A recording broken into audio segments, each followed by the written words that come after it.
regreso en Punto y Contrapunto. La sana distancia, el aislamiento social que vivimos en el mundo para hacer frente al COVID-19 ha causado no solamente estragos económicos, sino sociales. El Fondo de Población de Naciones Unidas prevé que con el confinamiento no solamente aumenten los casos de violencia de género, sino además los embarazos no deseados. Para hacer frente a esta situación, el organismo Naciones Unidas requiere 187 millones de dólares. Veamos el contexto.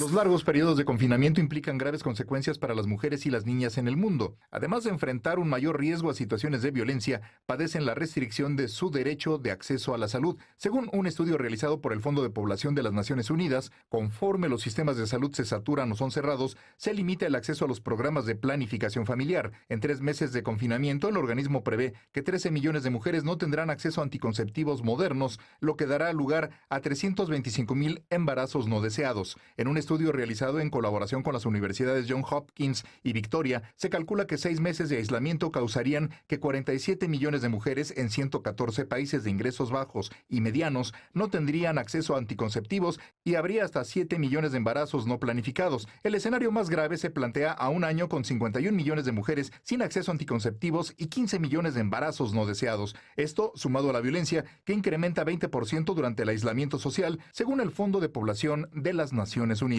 Esto incluye situaciones como mutilación genital y matrimonio infantil, una medida utilizada por las familias para aliviar lo que consideran la carga económica de cuidar a las niñas. El organismo ha pedido a los gobiernos no suspender los servicios de salud sexual y reproductiva, desarrollar programas que aborden la violencia de género y asegurar el suministro de anticonceptivos modernos y productos de salud reproductiva. Punto y contrapunto.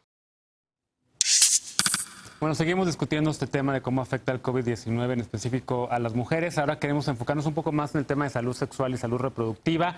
Hoy veía por ahí algunos tweets veloz de organizaciones feministas, de aliados feministas también, que como Ricardo Baruch, que ponía que no se nos olvide que si una mujer es violada en estos momentos del COVID-19, tiene que por ley recibir un tratamiento antirretroviral y también un tratamiento para poder, la pastilla del día siguiente. Pero sabemos, y lo hemos visto también en varias ocasiones en este programa, como en algunos estados, en el Bajío principalmente, se le está negando esto a las mujeres. ¿Qué estás viendo tú dentro de las organizaciones feministas y respecto a los derechos sexuales y a los derechos reproductivos? Es un problema que está afectando mucho más a Latinoamérica en general. Se supone que si esto dura de aquí a 6 meses, desde el momento donde estamos de aquí a 6 meses, van a ser hasta 47 millones de mujeres que tengan embarazos no deseados, que es muchísimo. Eso es un número para el que no está listo, y además súmale que en Latinoamérica los accesos a los derechos sexuales y reproductivos son mucho más limitados, ¿no? Y para los accesos a salud es un gran problema porque tiene dos cosas. Uno, ¿qué es lo que implica el abuso sexual infantil o el abuso sexual en el hogar? El hacinamiento. Latinoamérica tiene grandes niveles de hacinamiento donde vive el tío, el abuelo, el primo, y duermen muchas personas en un solo cuarto. Estas ciudades que son ciudades dormitorio, donde la gente sale a trabajar todos los días y regresa y viven más de 10 personas en un solo hogar. El diseño de ciertas casas de interés social que son muy pequeñas, en las que vive mucha gente. El hacinamiento es un gran problema, y de ahí es de donde sale los grandes números de abuso sexual. Entonces, en un tema de confinamiento, están las mujeres, como decíamos en el bloque pasado, conviviendo con sus agresores todo el tiempo. Pero el tema del estrés de estar encerrados pues también tiene que ver mucho con eso. Ahora, hay un acceso muy limitado a las pastillas anticonceptivas, y ese es un gran problema. Por eso hablamos de lo del embarazo no deseado. De las pastillas anticonceptivas y del misoprostol, que es la medicina que se puede utilizar para el tema del aborto. Ahora, en lugares donde el aborto es legal, como en la Ciudad de México, salir a practicar un aborto es mucho más difícil. Hay redes de apoyo en los que hay números que se van pasando o nos vamos pasando entre compañeras para decir, bueno, estas son las compañeras que pueden hacer un aborto asistido, puede ser por teléfono, pero no forma parte de esta suerte de canasta básica cuando te diagnostica el COVID, tener pastillas anticonceptivas. Tampoco del acceso. Hay más preocupación por tener cubrebocas, y lo entiendo, que claro, por hacer que a las mujeres les llegue el tema de las pastillas anticonceptivas. No estamos llegando ahí, pero no solo en México, en Latinoamérica. Además, hay un límite de acceso a las pastillas anticonceptivas porque no están llegando a ciertos países, porque hay una limitación en los puertos y los aeropuertos de tránsito en el tema de las medicinas, por lo menos en el caso de El Salvador, donde se está intensificando la limitación a los accesos de las pastillas anticonceptivas. Creo que es un problema del que todavía no se ha hablado, porque creo que las farmacéuticas también están muy preocupadas en otros temas ahorita, y también en los hospitales, porque es muy difícil que tú como mujer puedas ir a un hospital bajo la NOM, que ya dice que puedes ir a practicarte un aborto si quieres, y que una enfermera te atienda y te diga, bueno, sí, aquí está mi protocolo. No, ahorita hay una crisis de salud en la que no se está contemplando a las mujeres que no tienen acceso de por sí en el pasado y ahorita a los derechos reproductivos ni sexuales. Claro. Lisa, mencionaba Alejandro, y mencionaba bien, esta pandemia del COVID ha hecho que otros temas queden relegados. Entre ellos, recientemente conmemoramos en la Ciudad de México los 13 años de la ILE, de la interrupción legal del embarazo, que evidentemente para el movimiento feminista pues es un granito para el país, que además empezó a destrabar, digamos, esta discusión a nivel nacional. Hoy en día, en efecto, está el tema del acceso a la salud sexual y a la salud reproductiva, el acceso a pastillas anticonceptivas. ¿Qué más estás viendo tú, que además, por cierto, diriges una organización en México muy importante que también ve temas de violencia, y tú, por supuesto, eres también una mujer feminista? ¿Cómo lo ves? Pues lo primero es justamente esto que decías, ¿no? Que lo que estamos viendo es que frente a esta pandemia, el resto de las respuestas gubernamentales para el resto de los problemas se han estado despriorizando. En ese sentido, muchos de los hospitales están funcionando con capacidades reducidas para atender otros padecimientos que no sean COVID, para poner todos los recursos disponibles en la atención de los posibles contagios de coronavirus. Muchísimas organizaciones internacionales de salud sexual y reproductiva lo han dicho al unísono. Tanto la salud sexual como la salud materna perinatal siguen siendo una prioridad, siguen siendo servicios que deben ser catalogados no solo como esenciales, sino como urgentes. La disponibilidad de los anticonceptivos, pero también la disponibilidad de tratamientos, por ejemplo, para enfermedades de transmisión sexual y su detección oportuna para que éstas no deriven después en posibilidades, por ejemplo, de desarrollo de cáncer cervicouterino y otras complicaciones, termina siendo particularmente importante.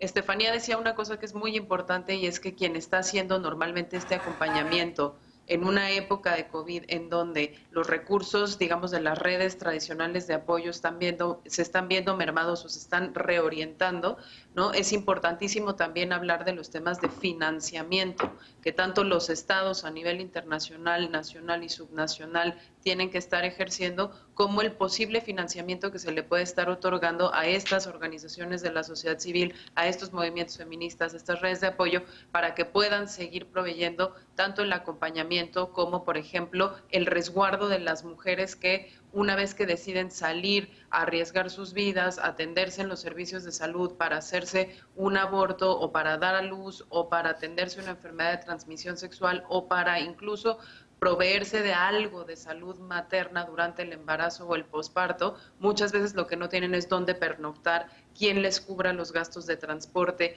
quién las ayude, por ejemplo, a tener alimentación mientras ellas mismas no pueden procurársela o no pueden participar, digamos, de los procesos incluso de cocina, ¿sabes? Claro. O sea, es hasta ese punto. Y una cosa bien importante, una de las cosas que hacía el Fondo Población de Naciones Unidas, que es quien nos provee este informe, es decir, hay una necesidad de más de 187,000 millones de dólares a nivel global para financiar una respuesta que nos puede poner después una presión muy interesante sobre los sistemas de salud a nivel nacional, de tener una explosión demográfica de embarazos no deseados y una pandemia de violencia de género relacionada a la salud sexual y reproductiva, que nos puede después costar mucho más caro. Alejandro, ¿y no sería entonces momento, a ver, ahorita están queriendo tener un periodo extraordinario para un solo tema, el de la ley presupuestal, para modificarla como desea el presidente López Obrador? ¿Y por qué no meter las comisiones de género, las comisiones de salud, estos temas en específico para ver cómo atender a la pandemia del COVID-19? ¿Qué más puede hacer el gobierno de México para esto? Porque evidentemente la sociedad civil, las organizaciones, GIRE, Fondo Semillas y todas las demás católicas por el derecho a decidir, y tanta organización feminista, pues lo ha dicho, la dificultad que están viviendo en estos momentos, precisamente para poder poner los temas que empujan estas organizaciones en el COVID-19, y evidentemente con todo lo que hemos discutido esta noche, pues sí debería ser una prioridad. No, y tiene que serlo, y son de las cosas precisamente que hemos invisibilizado en el sentido de que estamos muy enfocados en mitigar la expansión de la epidemia, en aplanar la curva, pero pues que eso tiene efectos colaterales, consecuencias no intencionadas, que no habían sido reparadas o no han sido discutidas en el ámbito público en su justa dimensión. Un ejemplo es este de los embarazos no deseados, cómo van a dispararse, cómo hay problemas de falta de anticonceptivos en los hogares, todo este dilema que tienen algunas mujeres entre romper la cuarentena o seguir bajo el mismo techo con su agresor, temas también de el aislamiento, cómo va generando también efectos, consecuencias en mujeres y hombres en cuestiones de salud mental que tienen que ver con la depresión, con la ansiedad, con la incertidumbre. Y por eso, por ejemplo, a mí me gustó mucho el ejercicio que se hizo hoy en la vespertina de Palacio Nacional, en donde en vez de una conferencia como todas con periodistas, pues quienes fueron los protagonistas este Día del Niño fueron los niños que preguntaron, estuvieron participando, que manifestaron todas sus preocupaciones, sus inquietudes, y es pues algo muy valioso escucharlos. Imagínense que en nuestra infancia, que en una edad temprana nos hubiera tocado este confinamiento y este encierro, cuántas dudas, cuántos problemas tendríamos, y ejercicios como este ayudan. También me gusta que algunas otras ocasiones vayan las encargadas de la salud emocional a las conferencias de prensa, pero efectivamente esta buena disposición que hay por parte del gobierno a visibilizar estos temas que rodean la intención de mitigar, aplanar la curva, pues tienen que venir acompañados de un claro esfuerzo presupuestal. Claro. Martín, el papel, yo insisto, el papel de los legisladores, de las legisladoras que están sobre todo en las comisiones de equidad de género, de salud y demás, que deberían tal vez estar poniendo este tema un poco más en la agenda pública, porque en efecto ahorita todo es COVID y hoy en efecto hemos visto en algunas conferencias vespertinas que meten de repente estos temas, ¿no? Salud mental, no discriminación, violencia de género, ahora el tema de los niños, pero luego... Sí, pero es que todo es COVID porque el COVID casi toca todo, ¿no? Sí. Entonces, como que hemos visto afectado pues, la mayoría de las actividades normales y los problemas. Es como si uno pusiera una lupa. Entonces, todas las virtudes de la sociedad, si es que hay virtudes, se magnifican, pero también los problemas se magnifican muchísimo. Entonces, estamos viendo eso a nivel global porque en el corazón de la convivencia social pues, está la confianza. Y ahorita transitamos de una sociedad de confianza a una de temor. Si a eso le sumas el estigma, la discriminación que sufre la mujer, sobre todo en México, donde no está legalizado en todo el país el derecho a decidir, es decir, el aborto, entonces es un triple problema, ¿no? Porque tiene que ver con toda la cadena de derechos sexuales y reproductivos que ahorita no se le está dando prioridad, pero que también, ¿no? Sobre eso sí hay un velo enorme de ignorancia, de, insisto, discriminación y desconfianza. Ahora, ¿qué podrían hacer los legisladores?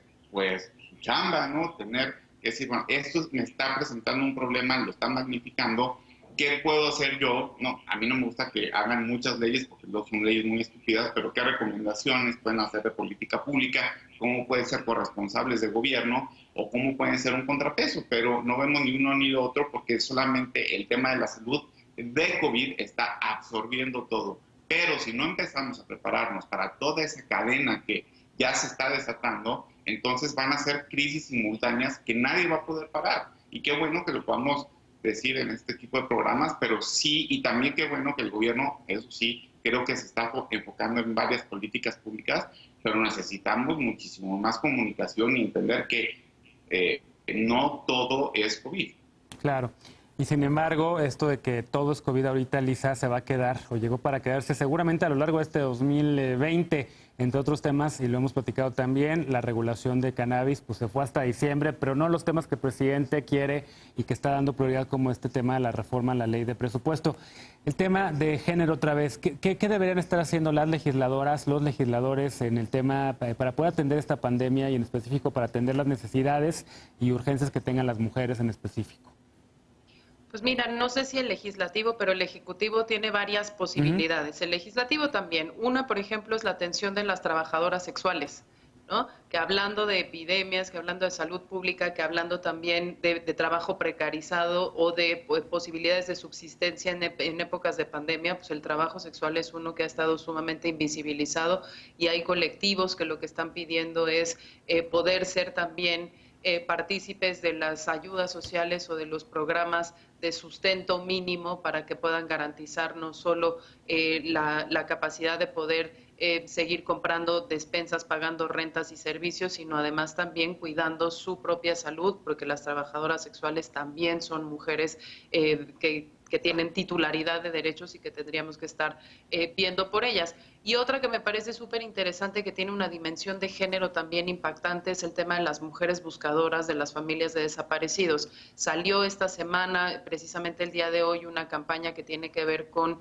donativos para las familias en búsqueda, donde mayoritariamente son mujeres las que llevan la doble carga y que ante la imposibilidad de salir y seguir buscando y seguir trabajando con las autoridades para resolver este drama de las desapariciones, pues ahora tienen la doble carga de que las ayudas no llegan tarde o no son suficientes para poder brindar sustento, y la doble carga de tener que hacerse también responsables del cuidado de los adultos mayores, de niños con algunas discapacidades, claro, menores que requieren muchísima atención, y frente a la imposibilidad también de contar con las redes de apoyo de los espacios de socialización tradicionales como podría ser la escuela. claro. Entonces ahí hay dos oportunidades en dos grupos vulnerables que cruza directamente la vertiente de género. Mire, por cierto, me puse ahorita a ver la cuenta de Twitter de Malu Micher, que es la presidenta de la Comisión para la Igualdad de Género en el Senado. Ellas están haciendo, o en esta comisión están llamando a un conversatorio virtual sobre la situación de mujeres y niñas. Si estás interesada o interesado en verlo, puedes entrar a la página del Senado o a la cuenta de Malu Micher para ver precisamente cuáles son las temáticas que van a haber. Violencia contra niñas y mujeres durante COVID, el 5 de mayo, buenas prácticas para atención y prevención de violencia, entre otros. Pero bueno, hacemos una pausa y regresando vamos con un último bloque de la noche. Vamos a cambiar de tema. El aislamiento social y el uso obligatorio de cubrebocas ya están levantando polémica en Jalisco. Regresamos a Punto y Contrapunto, no te vayas.